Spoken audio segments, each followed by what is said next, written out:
I think I would be a journalist because I really love stories and sharing stories and learning from others and just getting a lot of experiences. So sharing someone's story and being part of that story is really important to me. But I think it's just super exciting because just like in surgery, we get to meet someone, have an experience, and then, do some sort of transformational thing that in one capacity transforms their life. And, as a journalist, you could transform the world by providing information. So I think that there are a lot of similarities between them. Because we're in New York City, I do like to go out to eat, and then after eating, I basically go home and crash after a long day. So that's my way to decompress. I stay deeply involved in teaching and research, and I really love collaboration. So I still maintain a lot of collaborations with academic institutions and private institutions on research protocols related to breast surgery, plastic surgery, fat grafting,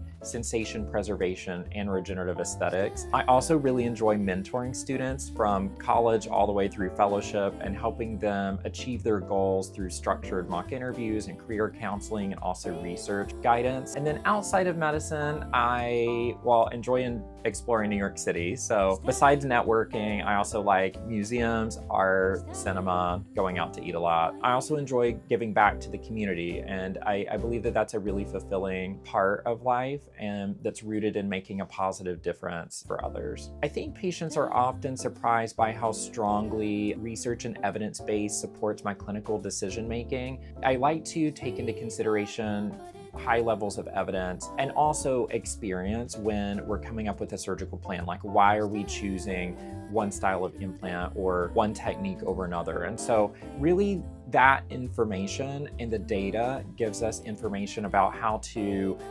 optimize your recovery, your preoperative journey, and also what happens in the operating room. And that's really one of the most meaningful parts of work, is that translational component of what does the research say and how do we provide you with a great experience.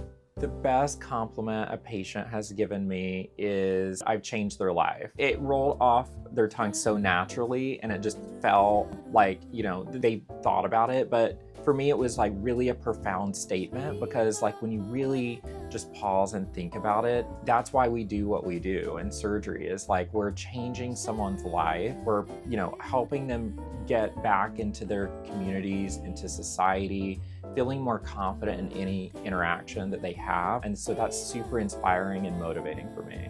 If I could give my 25-year-old self some advice, I would say don't rush things. Life is a journey. You have to enjoy, the entire process. And each experience that you have is meaningful and will impact your decision-making in some way. So I think every human interaction, you can learn from everyone. You can learn stories, you can get to know who they are, and it really informs you, and people teach you a lot. So I think being very observational and just intentional and reflecting at the end of every day, I think that that's probably one of the most important things. Write down a list of 1 to 5 things that really inspired you that day and things that you're grateful for.